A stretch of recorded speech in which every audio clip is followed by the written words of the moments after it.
back on today's topic. Today we're going to talk about Wikipedia. How reliable of a source is it? Let's find out.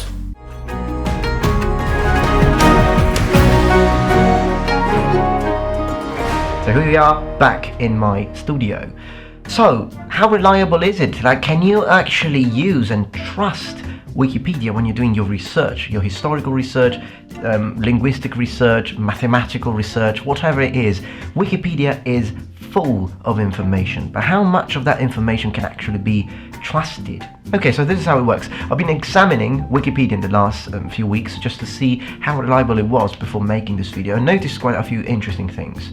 First of all, some of the information you find there is absolutely fine, it's spotless, but other things you find, well, they are just opinions, really. So the first thing that I will give you, the first suggestion or advice, piece of advice I'd like to give you is always take everything with a pinch of salt.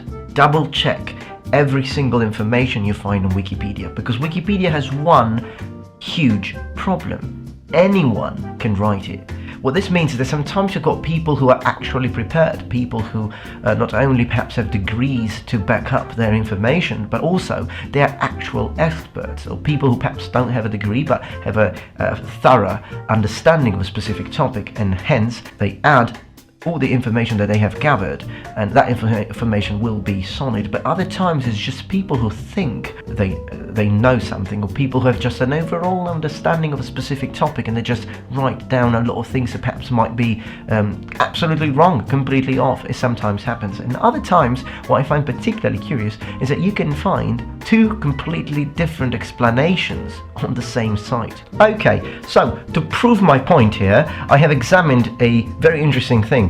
First of all, I have read two articles, so just picked in English, and then I've read them in Italian, and they teach two completely different things.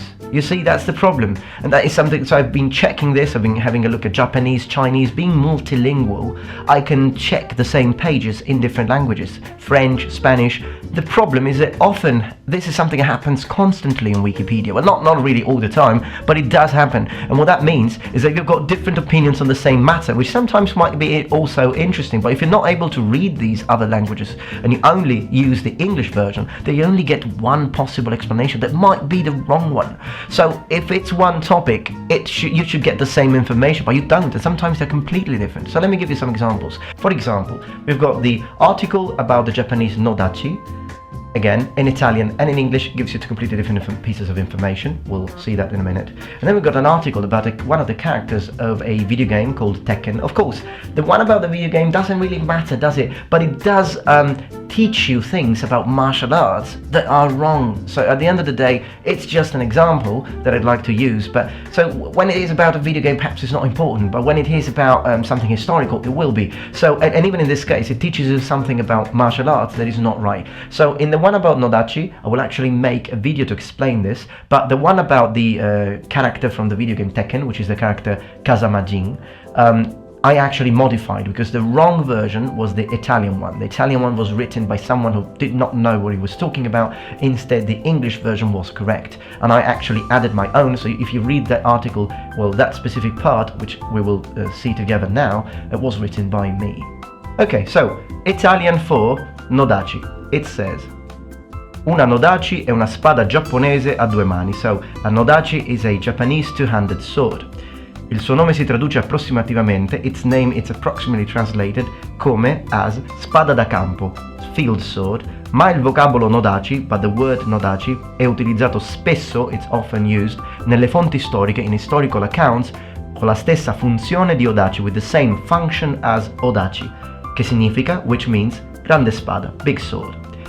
L'uso originario del termine, the original usage of the term, è invece riferito, instead refers to, a qualunque tipo di grande spada da battaglia, to any kind of big battle sword, incluso il tachi, including tachi. So what it's saying here is, nodachi is, in historical accounts, is the same thing as odachi, but originally, when you said nodachi, it meant any kind of big sword, including tachi. This is what the Italian says with nodachi. Now we move to the Italian for odachi, and then we have a look at the Japanese one. Sorry, what we could do, but let's have a look at the English one for now. Una odachi è odachi, che significa grande grossa spada, which means big great sword, era un tipo di spada lunga giapponese. It was a kind of long sword, Japanese long sword. Il termine nodachi, the word nodachi, o field sword, che è riferita ad una differente tipo di spada. There is actually a grammar mistake. It should be un differente tipo di spada, not una differente tipo di spada. Okay, they made a mistake in Italian here, but anyways, which is referred to a different kind of sword. So it's telling us that nodachi is a different sword from odachi.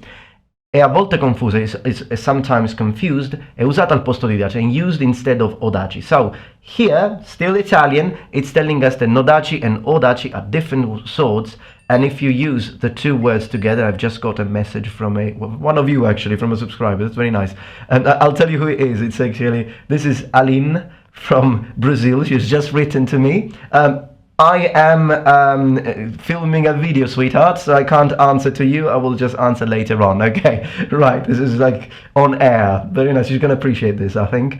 Anyways, now let's have a look at the English one. English voice for odachi. You can actually check it out if you want. It says, an odachi, large great sword, or nodachi, field sword, so same thing, was a type of traditionally made Japanese sword used by the samurai class of feudal Japan. So basically what it's telling us, it's a completely different thing from the Italian pages that we have read. We've got three completely different things taught to us.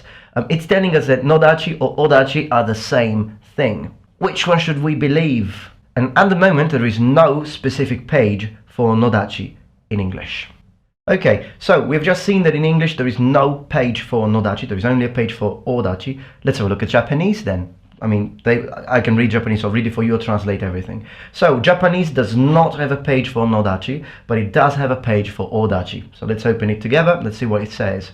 There we go. So, let's see what the Japanese say about their own sword. I'm going to read it, so I'm going to get closer to the microphone so you can hear pronunciation as well. Might be interesting for those of you who study Japanese. So there we go. It says here, otachi, odachi, so it gives us two possible pronunciation for this. Odachi wa nihon to ichirui de, which means it's one kind of Japanese sword. Chodai na uchigatana. Chodai means grown up, to grow up. So it's just saying it's a grown up uchigatana. Kind of sounds funny, but I would translate it as long and big. Okay, I think they are the same characters in Mandarin Chinese to say changda, and in this case it's chodai in Japanese. So chodai na uchigatana. So it sort of already puts us the name uchigatana as a possible alternative to identify what it is. Then it says oyobi tachi no koto de aru. Okay, oyobi means in other words.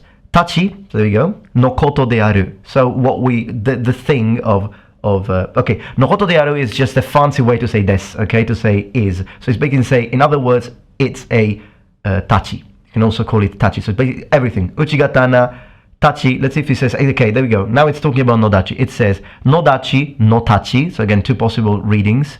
Seoi tachi tomo yobareru, which means this is a passive. It says it can also be called, it is also called, well, yobu yobareru, it is passive. It can also be called, it is also called seoi tachi. Now, a tachi, seoi means to carry on your shoulder. So a tachi which is carried on your shoulder. Interesting. It just answered if this were to be reliable, it actually answers the question we had a few videos ago, how a nodachi would be carried. It just told us. Mata, 中国の武器であるサンバ刀と混同されることがある。So what it's saying here is mata, again, 中国, Chinese, no buki, a weapon of China, so a Chinese weapon, de aru, sambato, so we could say basically a Chinese weapon called sambato, to kondo, getting confused, sareru, again passive, it gets confused, kotogaru. There is also there are also cases, we could say, in which it's confused with the Chinese sword sambato. Okay, so again, completely different opinions here. In the Japanese one, it tells us that basically it's an uchigatana, it's a tachi you carry, it's a nodachi. Yeah, it's basically everything. And the only thing that where we have kondo, which means getting confused with, they only use it with the Chinese sambato. They do not use this with the same word with nodachi as they did in the English version. So, lots of different information.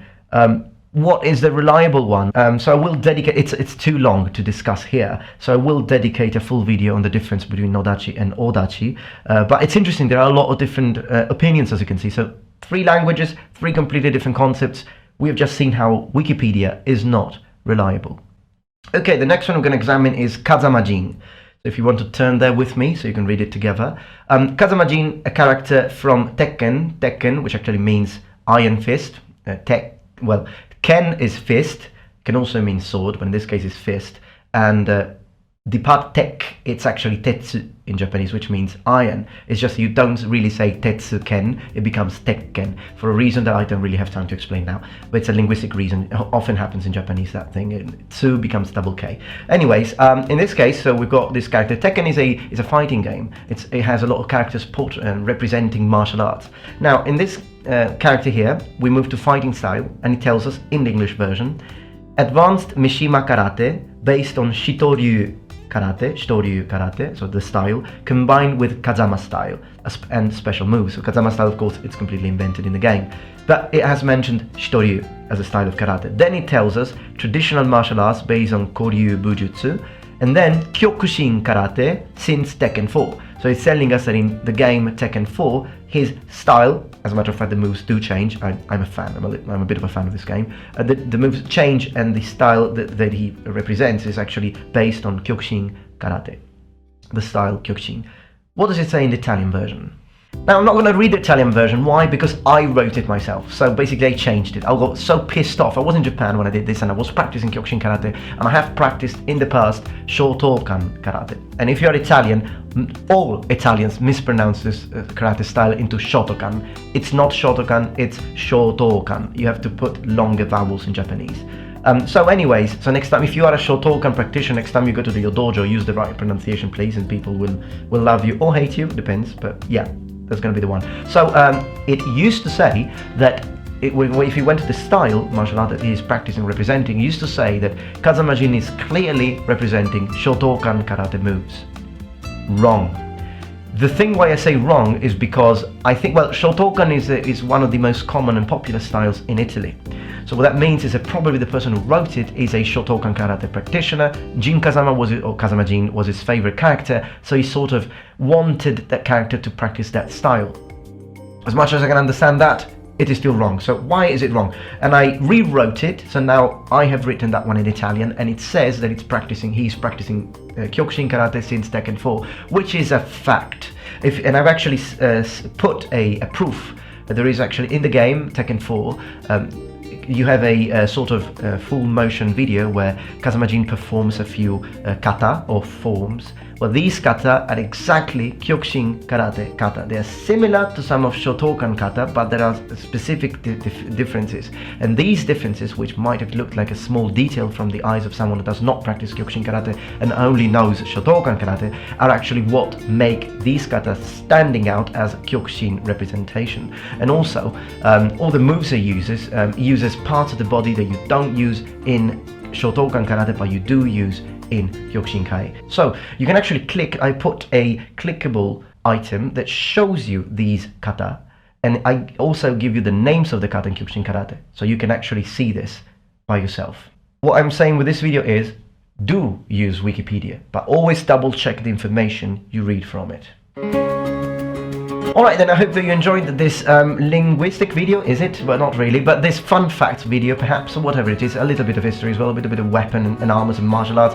I hope you enjoyed this everything video. If you did, please remember thumbs up and subscribe to my channel for more content from the Metatron. I will see you tomorrow around the same time, as please keep in mind I upload daily. Please remember to also check the notifications for my channel so that you don't miss a single video. Thank you very much for watching, and remember, the Metatron has spread his wings. Sayonara. Arrivederci. Goodbye.